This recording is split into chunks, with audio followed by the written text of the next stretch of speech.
Welcome to Community IT's November webinar series. This month we will be talking about how to protect your digital identity. Thanks for your patience, and as we had some issues with the getting good webinar started, but we'll go ahead and continue on with the content today. Community IT is a 100% employee-owned business that focuses on advancing nonprofit's mission through the effective use of technology. We've been recognized by the Channel Futures MSP 501 as one of the top MSPs in the United States, and we are the only MSP focused on nonprofit technology based in DC that is on the list. My name is Matthew Eshleman, and I'm the Chief Technology Officer at Community IT, and I will be leading today's session. If you have any questions, you can use the chat feature. I'll be monitoring that, and we'll be having some surveys along the way. So this is a shorter version of our usual hour format. Wanted to have a concise topic today, so please feel free to chat in some questions as they go along. Thanks for those that submitted questions in advance. I believe we'll either cover them during today's webinar, or I'll reference some of the previous webinars that we have done at Community IT.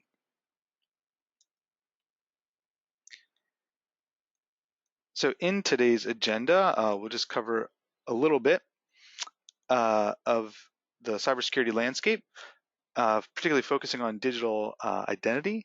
We'll focus on some steps that you can take, and then we'll talk specifically about dark web monitoring.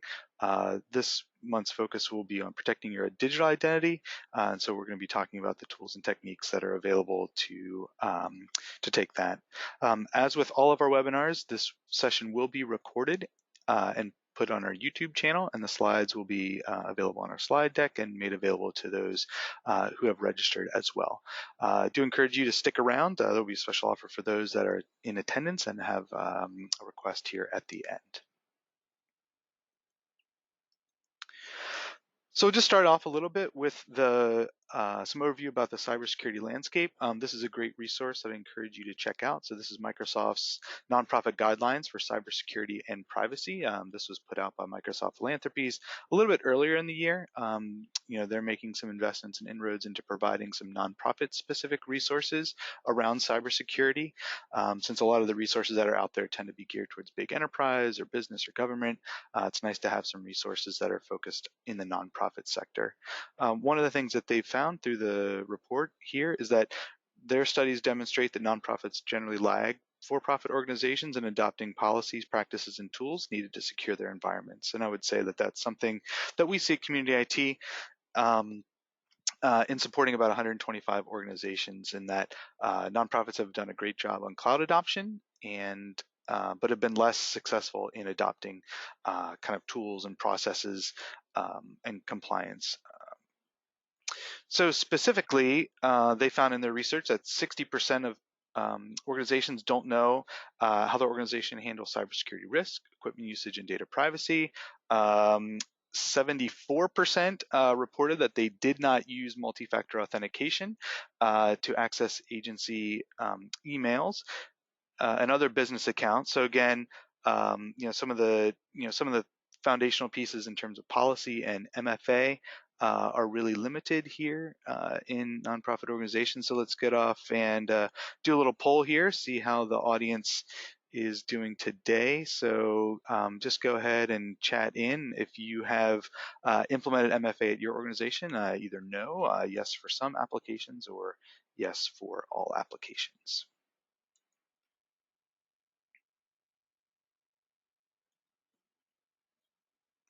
So just take a minute, another few seconds here as folks are chatting in their responses.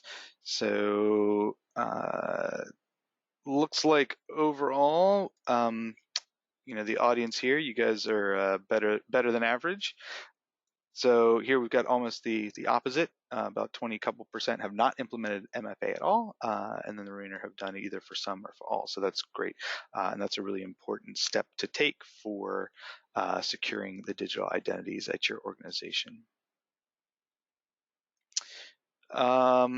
other findings from that report, almost 50%, are using wireless or webcams that maybe aren't secured. Most people can access their organization email using personal devices, and then about 60% of folks were unaware of policies that defined how they were collecting data, about either staff or beneficiaries or donors, among the data that the organization collects. So again, kind of falling behind where where kind of baselines are for collecting and storing data, securing information that's available. And what we know is from the human factor is that in the absence of good policies, people just kind of do whatever. They take the path of least resistance. And so specifically as it refers to digital identities, there's research out there that says about 76% of people use the same password, if not the same root, for most, if not all, websites. So that means, the password they use for their Uber account or their Adobe account or their network login account is going to be the same password that then they're using to access, all kinds of other cloud services. And that's particularly damaging given the amount and the kind of the sheer volume and velocity that we've seen in terms of data breaches. So, if an account is compromised in one system, then that password is then used to try to access, many other systems. At Community IT, we think about cybersecurity readiness through that lens of the familiar lens of people, process, and technology solutions, with passwords and MFA being people-centric solutions, and that's what we're going to talk about today. We have other webinars that we have done that talked about policy and security awareness training, and also some technology tools as well. If you haven't had a chance to check it out yet, our webinar from last month was on 10 free tools and 3 things that are worth paying for cybersecurity. So for those of you that are looking to get started or looking for some resources to deal with, kind of free tools for training, there are some good things that are out there, in that area. So you can go to our website and check out our resources there. So with all the information out there about kind of digital identity, the fact that people are reusing passwords, most organizations are not implementing or have not implemented MFA for all systems. What can we do to protect that? And I think, basically there are 3 things. In terms of understanding your exposure, understanding how staff at your organization are using their digital identity, and I would say that's rooted, either in your Office 365 account or your G Suite account. That's kind of the primary organizational ID. I think there's certainly a staff educational component, and that education can be done through, again, rooted in policy that just talks about how organizational IT assets are to be used. And then finally, have a plan. So what happens if there are data breaches or data compromises? How is the organization going to react? So fundamentally, we're talking about how we can protect an organization's digital identity. And for many folks, and I would say community IT included, I've been a big fan of the resource HAVEIBEENPWND. You can check it out. I'll go ahead and chat out the link. It's just HAVEIBEENPWND.com.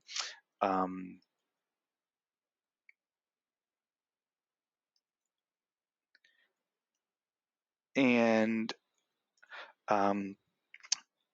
if you put in your email address there, it will generate a report that lists all of the data breaches that have been involved with your password in it. And so again, that's always a good exercise to kind of figure out how many places you have your account has been pwned. It's a free resource that a guy, Troy Hunt, maintains. It's a great resource, and it's as good to kind of build that educational piece, just to kind of see just the sheer amount of data that's out there, kind of about you, your digital assets, or your domain. And in terms of that, reach, breaches this week, Disney Plus launched, and already there's accounts available for Disney Plus that are available on the dark web. So you could decide to pay the $12.99 a month or however much it is for the subscription, or you could go on the dark web and buy an account for $3 and come out ahead. Also, there were maybe about 2.2 million accounts from GateHub. That's a crypto currency platform that were released, along with about 800,000 from a group called EpicBot. I think they do some kind of online marketplace type stuff. So again, every week is just kind of the steady drone of what accounts are or what organizations have been compromised, which passwords have been released, how many are already in the database out there. And we certainly see it on the IT side, just the amount of brute force login attacks that are targeted against the G Suite accounts, the Office 365 accounts that staff have. So with all this, kind of information floating out there, finding ways to identify and protect and defend against these attacks, becomes even more complicated. So one of the things that we've started to do is to add in a service called Dark Web ID. This is a threat monitoring tool that monitors exposed and compromised credentials that are on the dark web. So certainly some of that stuff is available through that free HAVEIBEENPWND site. But this is a tool that we've started using that can do some scanning and provide information not only on which accounts have been compromised, but also the passwords that are associated with those accounts in some cases, and if there's any PII associated with an account. So it's been a helpful resource to kind of dive in and provide some insight and analytics in terms of what's going on in an organization, which user accounts are already out there. And what changes may need to make as a result of knowing what public disclosure is out there. So again, they spend all of their time kind of coming through these various dark web resources to kind of build up the database of known compromises, and then provide that as a reporting resource as well. The other thing that's been helpful is that you can monitor corporate information, and then you can also monitor after approval. You can monitor personal email addresses as well. So for example, at Community IT, monitoring our corporate email, but then also monitoring the personal emails associated with staff in the organization. So I have my personal Gmail account monitored so that I can get alerted if that information is out there in a way that I wasn't aware of before. So let's take a look at what the actual report is, because I think this is really helpful to see. So what I'm going to show you is actually a report that I pulled today, and this is for a domain that we used to use, so citidc.com. And so it's not something we are actively using anymore, Community IT, but it's something that obviously has a lot of information on it, and we'll take a look and see what's available on the dark web for that account. So we can see we've got about 88 exposed credentials that are already exposed, and so that information is just kind of out there and available. So if you're a bad guy, you've got a big data set to work with already, and so that information is out there and is probably part of some kind of resale databases that are on the dark web in terms of trying to do some penetration testing and hacking on known username and password combinations. So whenever we take a look at it, we can see that these are the most recent 88 compromises. There's a couple pages beyond this, but I'm just going to highlight here. So on the page, you can see the date found. So even though we haven't used this isn't a primary domain for us, as systems are compromised, new data is being incorporated and added to the database. So again, we can see, just last month, we've got a couple of accounts that were associated with the Share This data breach, and not available in this report, but kind of the full version will show you the specific PII hit. Often those are dates of birth, could be addresses, full names, that kind of thing. In some cases, there are social security numbers or driver's license that are associated with the PII data as well. I've masked the emails, but the passwords are also to some extent masked, although you could perhaps guess what this password might be. Anything that starts with COMM for company community IT, that might be an example where we need to do some education and training around how to create good and strong passwords.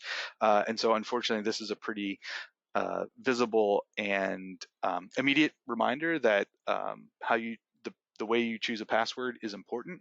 And so using common words or things associated with your domain name may not be the most effective. So again, you can see from this report, we're going to see the name of the breach, the email address that's associated with it. If there is a password hit, in some cases, the password might be in plain text like this one.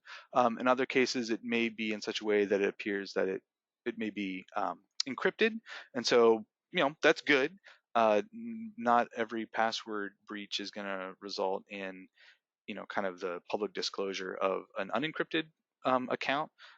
Sometimes, there are breaches, but the passwords have been encrypted, and so that's great, and that gives you a little bit more information to go on. It'll also give you some information about the source of this. All these are just kind of ID theft forums. There's there could be the disclosure type, whether it was a known data breach, whether it's not disclosed, like they just kind of stumbled across this. And then there's the origin. So again, it could, you can see in this case, these are from share this. Down here, this batch was not disclosed. Here's the discuss and bit.ly. So you can go through and you'll get information about the data breaches that they were associated with.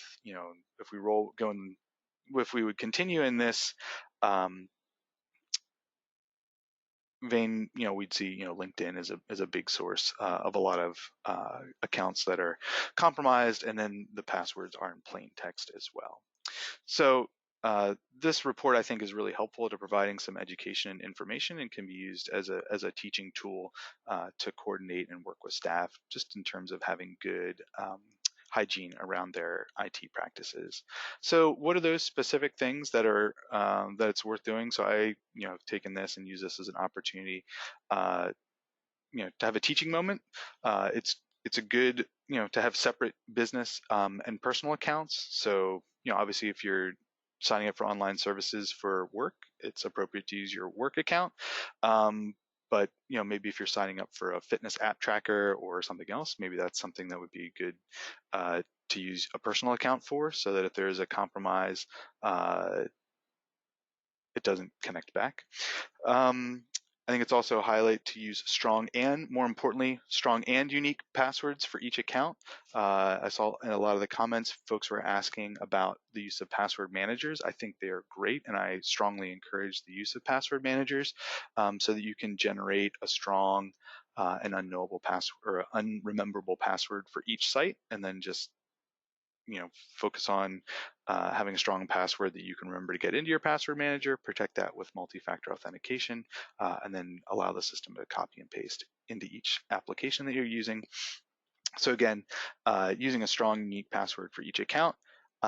Even better if you can implement single sign-on for business accounts in particular.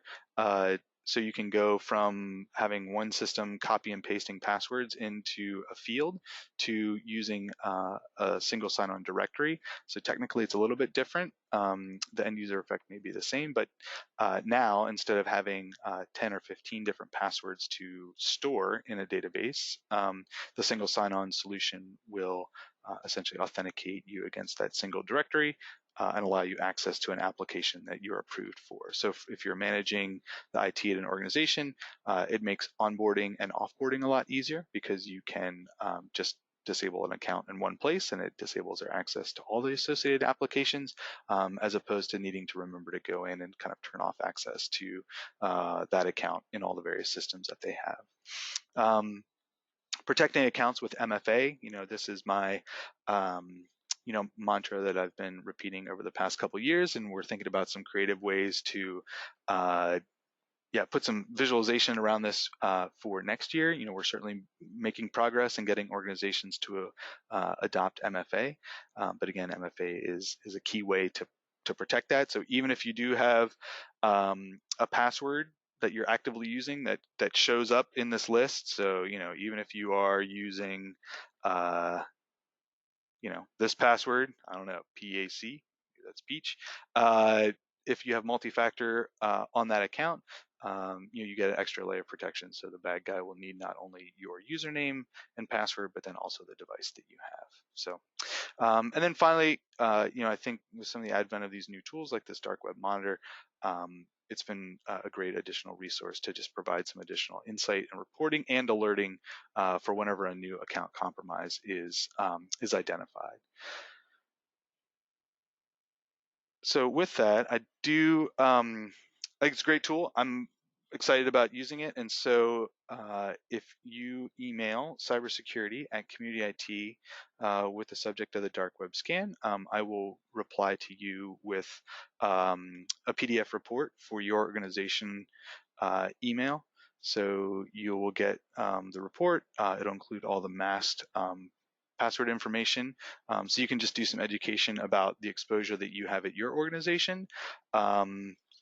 Again, it's a great resource because it'll pull all the information for all the emails that are associated with your domain.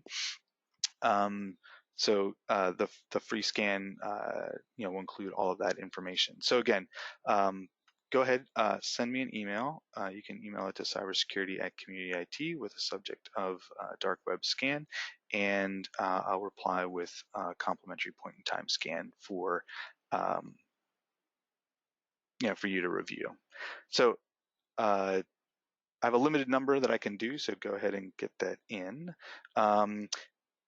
And I'm happy to take any additional questions as they come up here. I know we're about at time. So again, just to maybe confirm some of the acronyms I was using. So MFA stands for Multi Factor Authentication. That means that in addition to having your password, which is something you know, in order to complete a multi-factor authentication request, you also there's a physical aspect to it as well, so something you have. So I've been noticing MFA being implemented a lot more with various web services. So when I log into my bank, it wants to text me a code.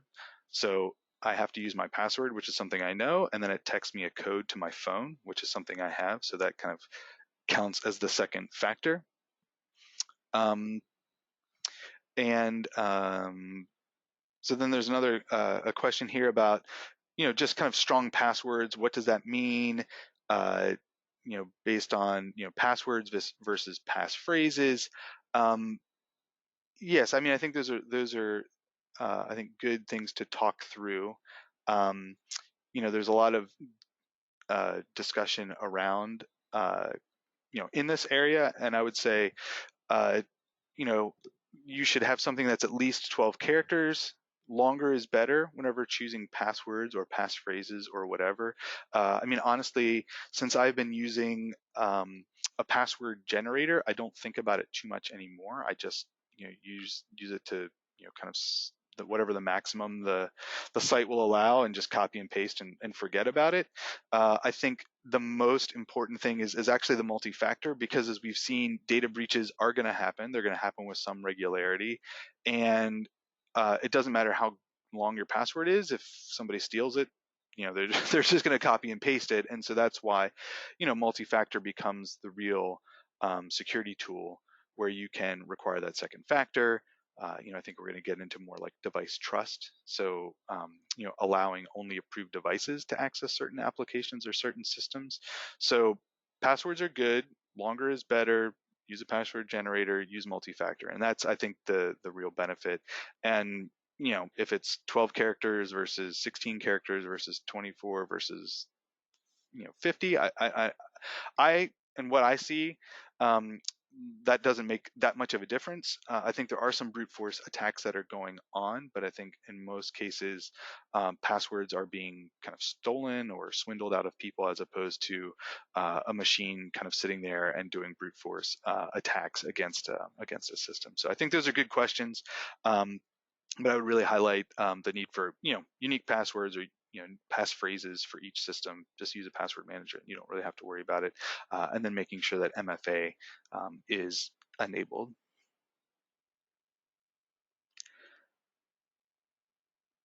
All right. Well, I am getting some feedback that the audio is not working. So let me just chat in here.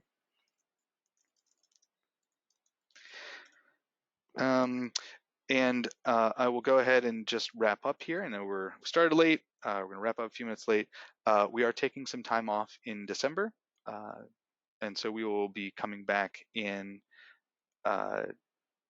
January, where I'll be joined by my colleagues, our CEO, Johan Hammerstrom, our Chief Operating Officer, Johanny Sarico, and our Director of Infrastructure Consulting, Steve Longenecker, and we'll be talking about our nonprofit technology trends for 2020. So I'm looking forward to that. It's going to be a good discussion. So we'll talk about some of the things that we're seeing at community IT in the space and for for the sector. So thanks everybody for your time and the flexibility.